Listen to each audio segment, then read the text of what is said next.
جب سلام پیش کرنے کے بعد باب جبرائیل سے باہر آئیں گے نا، جیسے آپ باب جبرائیل سے بالکل ایک جگہ بنی ہوئی ہے، مسلل جنائز کہا جاتا ہے اس کو، یعنی اللہ کے نبی صلی اللہ علیہ وسلم کے آرام کی خاطر صحابہ کرام نے ترتیب یہ بنائی تھی کہ اس دور میں جب اموات ہوتی تھی تو اس میت کو صحابہ کرام علیہ الرضوان یہاں پر لے آیا کرتے تھے، اللہ کے نبی صلی اللہ علیہ وسلم اپنے گھر سے باہر آ کر یہاں پر جنازے کی نماز پڑھایا کرتے تھے، تو اس جگہ کو مسلل جنائز کہا جاتا ہے۔ اب یہ دروازہ بند ہے، اندر اسٹور روم بنایا گیا ہے، مسجد نبوی سے متعلق چیزیں یہاں پر موجود ہوتی ہے، بس اس کو آپ قریب سے زیارت کر سکتے ہیں، بلکہ باب جبرائیل سے باہر آنے کے بعد یہاں پر تھوڑی دیر کھڑے ہو سکتے ہیں، اجازت ہوتی ہے اس کی، یہ جگہ ہے جناب وہ۔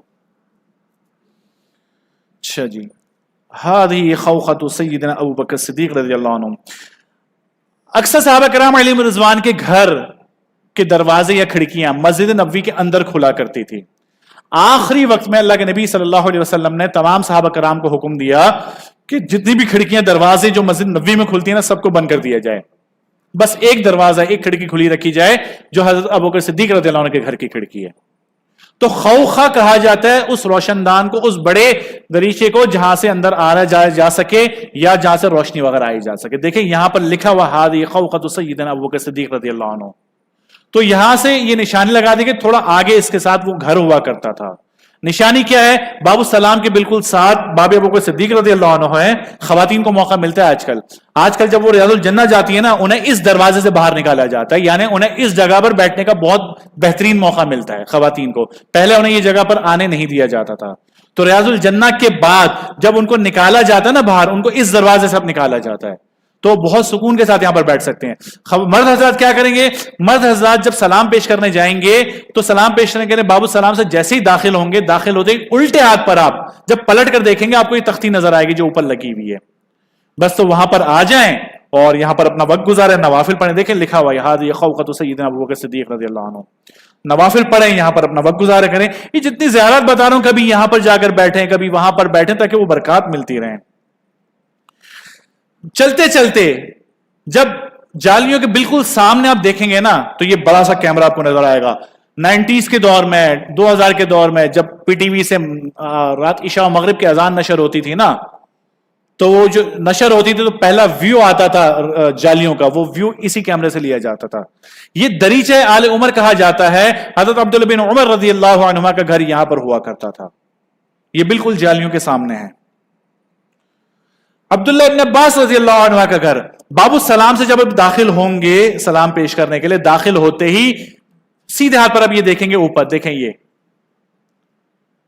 فَإِنَّ خَيْرَ الزَّادِ التَّقْوَىٰ وَاتَّقُونِ يَا أُولِي الْأَلْبَابِ، وَاتَّقُونَ کے نون کے اوپر ایک چھوٹا سا کھڈا ہے، گڑھا ہے۔ یہ کیا ہے دراصل؟ حضرت ابن عباس رضی اللہ عنہما کا گھر یہاں پر ہوا کرتا تھا۔ حضرت عمر رضی اللہ عنہ کے دور میں جب مسجد نبوی کی توسیع کا مرحلہ آیا کہ مسجد نبوی کو توسیع کیا جائے، بڑھایا جائے، تو انہوں نے صحابہ کرام کے گھر لینا شروع کیے اور مسجد میں داخل کرنا شروع کیا۔ یہاں پر ایک پرنالہ ہوا کرتا تھا جس سے پانی گرتا ہے نا چھتوں کا، تو اس پرنالے سے غالباً پانی آتا ہوگا، نمازیوں کے کپڑے گندے ہوتے ہوں گے۔ حضرت عمر فاروق رضی اللہ عنہ اس پرنالے کو ہٹا دیا۔ حضرت ابن عباس رضی اللہ عنہ کو جب پتہ چلا، وہ ناراض ہوئے، کہا اچھا دور تھا نا ایمانداری کا، تو حکمرانوں سے بھی سوال کر دیا جاتا تھا۔ کہا عمر امیر المؤمنین، یہ کیا کیا؟ آپ کو پتہ ہے پرنالہ کس نے لگایا تھا؟ یہ اللہ کے نبی صلی اللہ علیہ وسلم نے خود اپنے دست مبارک سے لگایا تھا پرنالہ۔ اور حضرت عمر فاروق رضی اللہ عنہ ہمیشہ حق بات کو قبول کرنے والے تھے، سخت پشیمان ہوئے، کہا مجھے معاف کرو، اور اب میری سزا یہ ہے کہ میرے کندھے پر کھڑے ہو کر تم اس پرنالے کو لگاؤ، اور ایسا ہی کیا گیا۔ اس پرنالے کی نشانی کے طور پر یہ نون پر انہوں نے یہ نشان لگا دیا ہے، بہت آسانی اس کی زیارت کی جا سکتی ہے۔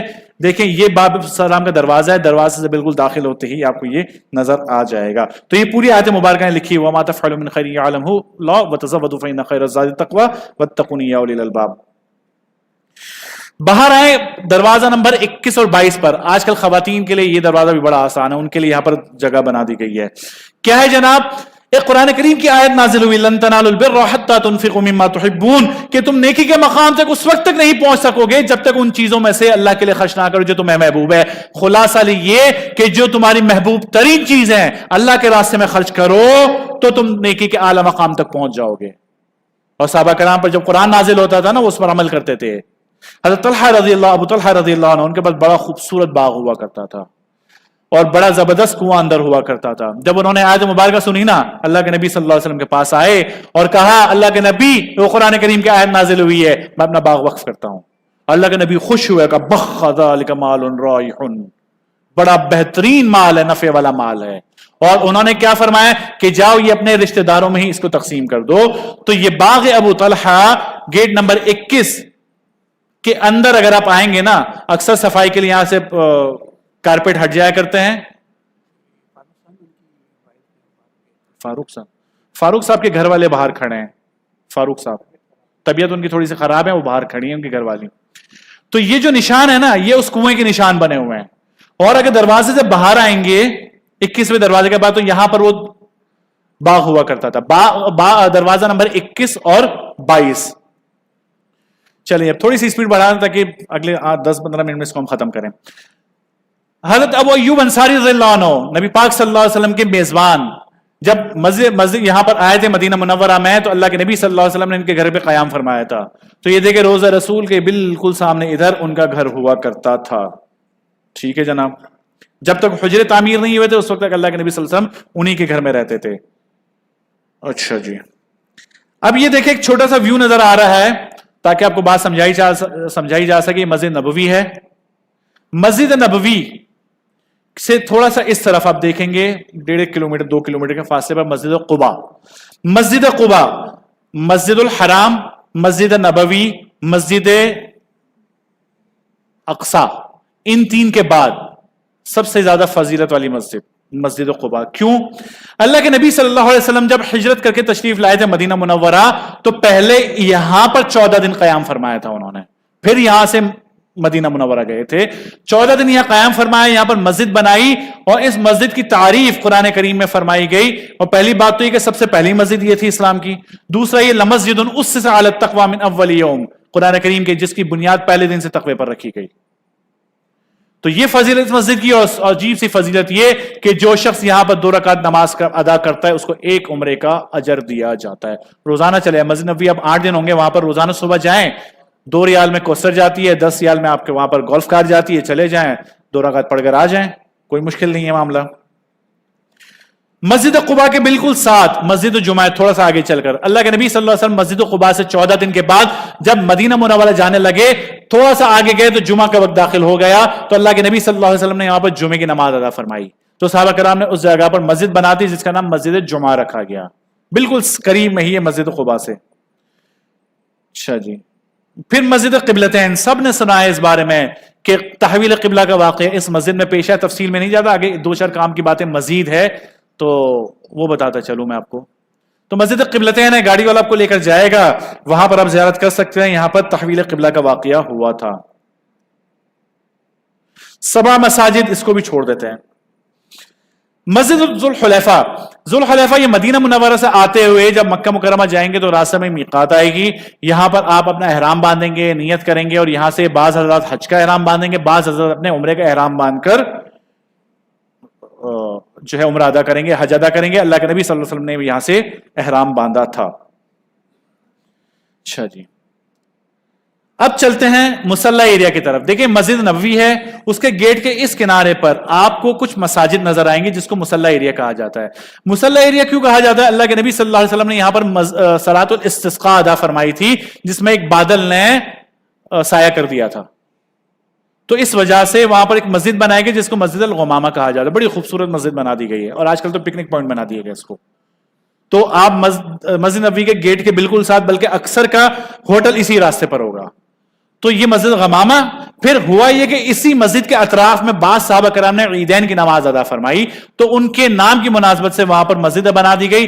جیسے بالکل اس کے ساتھ ہی، اس مسجد کے ساتھ ہی یہاں پر مسجد ابوبکر صدیق بنا دی گئی، اور اس کے بالکل ساتھ مسجد عمر بنا دی گئی، بالکل اس کے ساتھ مسجد علی ابن طالب رضی اللہ عنہ بنا دی گئی. تو ساری مسجدیں قریب قریب ہے، 3 سے 4 منٹ میں تمام مساجد کو آپ دیکھ سکتے ہو یہاں پر. اور ان میں سے مسجد غمامہ کھلی ہوتی ہے اور مسجد ابو بکر بھی کھلی ہوتی ہے. باقی مسجد کا نہیں پتا کہ آج کل کھلتی ہے نہیں کھلتی، یہ 2 کھل جاتی ہیں نمازوں کے اوقات کے علاوہ. اس کے بعد جناب مسجد اجابہ، اس کا بتانا اس لیے وجہ ضروری ہے کہ اس مسجد میں 3 دعائیں اللہ کے نبی نے مانگی تھی. 2 قبول ہوئی تھی، ایک کو منع کر دیا گیا تھا کہ اس دعا کو نہ مانگے. قبول کیا ہوئی تھی؟ اے اللہ کے نبی میری پوری امت غرق نہ ہو، قبول ہو گئی. میری پوری امت قحط سالی کا غالباً یہی دعا تھی، اللہ معاف فرمائے قحط سالی کا شکار نہ ہو، یہ دعا بھی قبول ہو گئی۔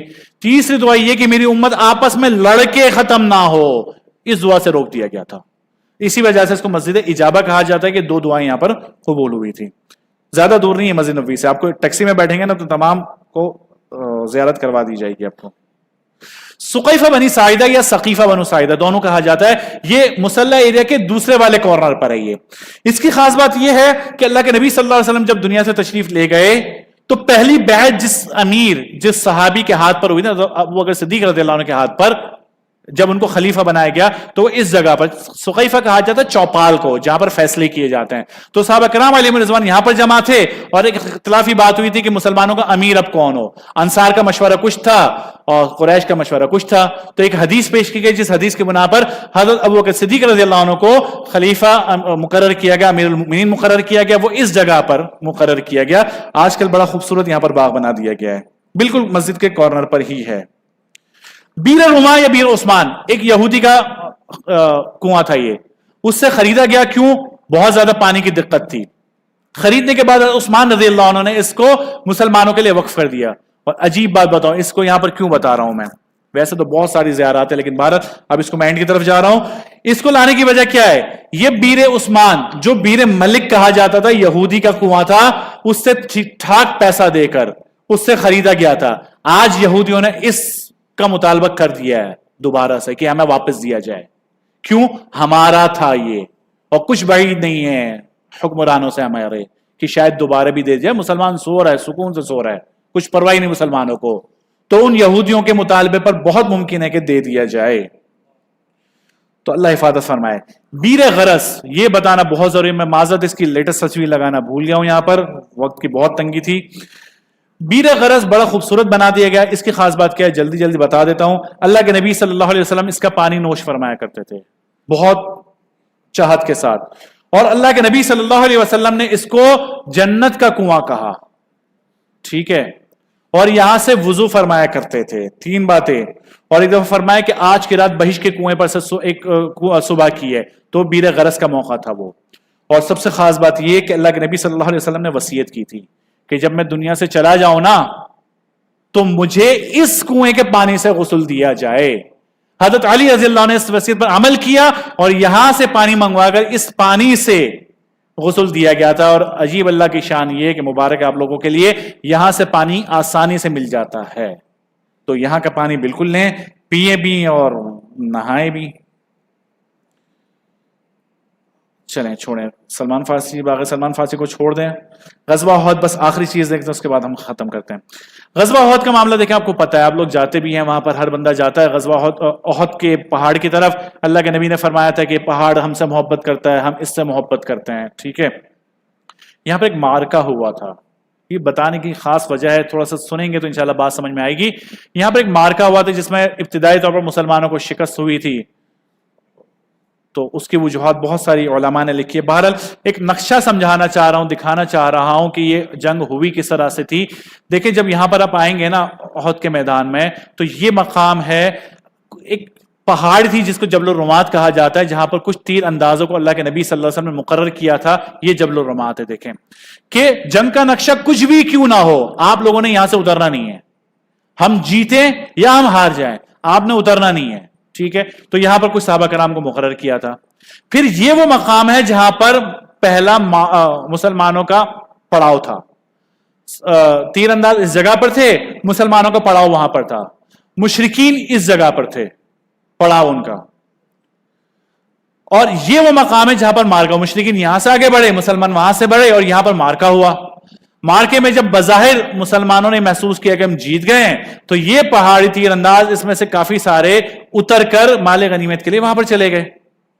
جب وہاں پر گئے تو حضرت خالد بن ولید رضی اللہ عنہ جو اس وقت تک مسلمان نہیں ہوئے تھے، انہوں نے دیکھا کہ یہ راستہ کھل چکا ہے، یہ پورا اس پہاڑی کا گول چکر کاٹ کر یہاں پر آئے، تو اب مسلمان بن گئے سینڈوچ۔ یہاں سے جو مشرکین بھاگ کر جا رہے تھے وہ بھی پلٹ کر آ گئے، یہاں سے حضرت خالد بن ولید رضی اللہ عنہ اپنے لشکر کے ساتھ دوبارہ آئے، دونوں اطراف سے مسلمان پسے اور اچھا خاصا نقصان ہوا۔ اور اس جگہ پر دوسرا معرکہ ہوا، وہ دوبارہ سے جو ہوا۔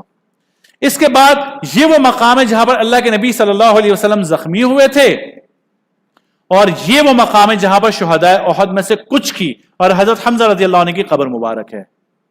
یہاں پر باقی شہداء کی قبریں ہیں, اس جگہ پر مسجد بنا دی گئی, اور یہ شہداء کی قبریں جو تصویر میں آپ کو نظر آ رہا ہے, یہ حضرت حمزہ رضی اللہ عنہ اور کچھ صحابہ کرام کی قبریں اس کے اندر موجود ہیں. یہاں پر دعائیں قبول ہوتی ہیں, ان سے نہ مانگیں, اس مقام پر آ کے ان کو ایصال وغیرہ کریں کچھ پڑھ کر. یہ وہ پہاڑی ہے چھوٹی سی احد کے میدان پر جہاں پر اللہ کے نبی صلی اللہ علیہ وسلم نے آرام فرمایا تھا جب وہ زخمی ہو گئے تھے.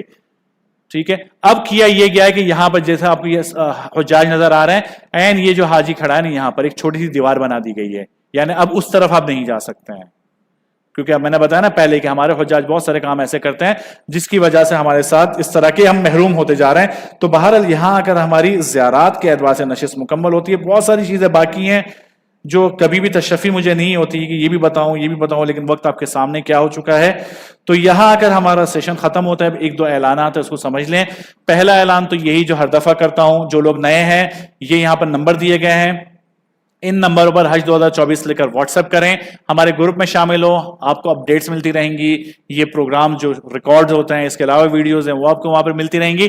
آنے والے جو ہمارے پروگرامز ہیں ان کی تفصیل ہوگی, اور سب سے بڑھ کر یہ کہ آپ کے پورے حج کے سفر میں ہم آپ کے ساتھ اس گروپ پر موجود ہوں گے. آپ کے جو سوالات, جو مسائل ہوں گے جتنے بھی, تو ہم آپ کو وہاں پر جواب دیتے ہیں, اور علماء بھی وہاں پر موجود ہوتے ہیں. تو پہلا اعلان تو آپ کا ہو گیا یہ. دوسرا اعلان یہ ہے کہ کچھ کہنا, ٹھیک ہے, دوسرا اعلان یہ ہے کہ جن لوگوں نے ہماری پچھلی 2 نشست سے لی ہے عمرے حج کی, بعض لوگ نہیں لے سکیں حج والی نشست, یا بعض لوگ چاہتے ہیں کہ دوبارہ لی جائیں, لینی چاہیے. آج رات کو ہی محمدی مسجد بلاک 17 بالکل قریب میں ہے یہاں سے, وہاں پر دوسری نشست ہماری ہے جس میں مکمل حج کی ترتیب بتائی جائے گی. عشاء کی نماز کے بعد, عشاء کی نماز وہاں آج رات ہے 9 بجے, تو وہاں پر آپ حضرات آئیں اور رات والی نشست بھی آپ لیں وہاں پر, تاکہ حج ایک ریویو ہو جائے دوبارہ سے اور بھولی ہوئی چیزیں یاد آ جائیں. تو بلاک 17 پر جو لوگ دور کے رہنے والے ہیں, یا آپ کے کچھ ایسے لوگ ہیں جو ان معاملات میں نہیں آ سکے, نشستوں میں نہیں آ سکے ہیں, تو ان حضرات کے لیے جیسے صدر میں ہے, کل رات کو ہماری ایک نشست وہاں پر بھی ہے, کچی میمن جماعت خانہ ہے, رات 9:30 بجے, یعنی 9 بجے نماز ہوگی, 9:30 بجے وہاں پر بھی پروگرام شروع ہو جائے گا. سنگل نشست عمرہ اور حج مکمل وہاں پر بتایا جائے گا. ٹھیک ہے, تو یہ ہمارا پروگرام وہاں پر ہے. اور کچھ حضرات نے ہم سے یہ سوال کیا تھا کہ پاکستان سے باہر ہمارے رشتہ دار ہیں جو واپسی آنے والے ہیں, لیکن واپسی آئیں گے 13-14 تاریخوں میں, تو وہ بھی نشستیں لینا چاہتے ہیں. تو ان کے مطالبے پر میں آپ کو بتا دیتا ہوں, ورنہ تو ہم ایک ہفتے کے جو نشست ہوتے ہیں ان کا اعلان کرتے ہیں, پھر اگلے ہفتے کی نشست سے بعد میں بتاتے ہیں. لیکن بہرحال 11 اور 12 مئی کو یہاں قریب میں ہی ایک گائیڈنس اکیڈمی گلبرگ پر, وہاں پر مغرب کی نماز کے بعد 2 روزہ نشست وہاں پر بھی ہوگی. 11 اور 12 مئی بعد نماز مغرب 2 روزہ نشست وہاں پر ہوگی. اسی طرح جو باہر والے حضرات ہیں ان کے لیے 18 اور 19 قرآن اکیڈمی یاسین آباد میں, اس کا فلائر نہیں لگ سکا یہاں پر, قرآن اکیڈمی 18 اور 19 تاریخ عشاء کے بعد, یہ یاسین آباد مکہ چوک سے بالکل قریب میں ہی ہے. تو آپ حضرات آئیں. بار بار میں آپ لوگوں سے عرض کرتا ہوں کہ 4-5 دفعہ ان نشستوں کو لیں. جو لوگ پہلے کر چکے ہیں نا, آپ اگر وہ اپنا محاسبہ کرنے جائیں گے تو بہت ساری چیزیں بھولے ہوئے ہوں گے. تو کوشش کریں کہ ان نشستوں میں آپ لوگ شامل ہو جائیں. اور ابھی آپ نے یہاں پر تھوڑا سا اور بیٹھنا ہے 2 وجوہات کی وجہ سے. ایک تو یہ کہ آپ نے سوالات کرنے ہیں, دوسرا یہ کہ نسخ ایپ جو ریاض الجنہ میں پرمٹ لینے کا طریقہ ہے, بہت سارے لوگ پرمٹ لینے میں پریشانی کا شکار ہو رہے ہیں, انہیں پرمٹ لینے کا طریقہ نہیں آ رہا. تو انشاءاللہ لائیو آپ کو پرمٹ لینے کا طریقہ فاروق صاحب یہاں پر بتائیں گے. انوار صاحب موجود ہیں, انوار صاحب ہیں, اور انوار صاحب بھی آئے, ان کا تعارف انشاءاللہ کروا دیا جائے گا یہاں پر. وہ تو گزر چکا. ٹھیک ہے, تو یہ سارے معاملات ہیں. ہو چکا آپ کا؟ اچھا, اگر کوئی سوال حج سے متعلق ہے تو فاروق صاحب کی نشست کے بعد آپ کر سکتے ہیں, تاکہ آپ کے معاملات بھی وہ پورے ہو جائیں. جزاکم اللہ, اللہ رب العزت آپ کو جزائے خیر عطا فرمائے. اچھا, ایک اعلان یہ ہے کہ پیچھے پیج لگے ہوئے ہیں A4 سائز کے, خواتین میں بھی مردوں میں بھی. اگر کوئی نمبر نوٹ نہ کر سکا ہو تو وہاں پر نمبر لکھے ہوئے ہیں, اور QR کوڈ بھی لگے ہوئے ہیں, وہاں سے اسکین کیا جا سکتا ہے اس کو. اور آج جو ابھی یہ پروگرام ہوا یہ لائیو یوٹیوب پر چلا ہے، اس کی ریکارڈنگ، اس کا لنک بھی آپ کو وہیں پر اس پیپر کے اوپر مل جائے گا انشاءاللہ۔ اچھا، خواتین کے لیے ایک معاملہ یہاں پر انہوں نے بتایا، خیر اب تو بہت دیر ہو چکی ہے، جو خواتین ایام میں ہے نا وہ باہر سیڑھیوں کے ساتھ ان کے لیے کرسیاں لگی ہوتی ہیں، وہاں پر بیٹھ جایا کریں وہاں پر۔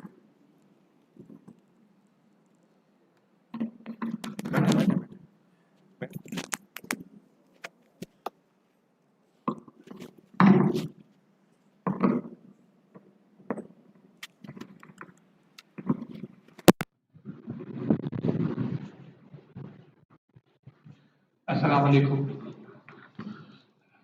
جی میری آواز پیچھے تک آ رہی ہے؟ جی ٹھیک ہے، بند کر دیں۔ جی دوستوں ماشاء اللہ مفتی صاحب نے تو اتنی تفصیلی پریزنٹیشن دے دی زیارت میں، لیکن اب یہ ایک ایڈمنسٹریشن والی چیز ہے اور یہ ہے نا یہ بھی کافی ضروری ہے۔ اس لیے ضروری ہے کہ ریاض الجنہ کے جتنے ستون وغیرہ سارے بتائے گئے ہیں، جتنی زیارت ہے، اگر دوسروں کیب سے اس کا پرمٹ نہیں دیا گیا تو آپ وہاں جا نہیں سکتے۔ اچھا یہ سعودی ایپ ہے، پاکستانی ایپ نہیں ہے، اور سعودی سارا پروسیجر ہے، تو اس میں ہم یہ نہیں سوچ سکتے کہ بھائی وہاں جائیں گے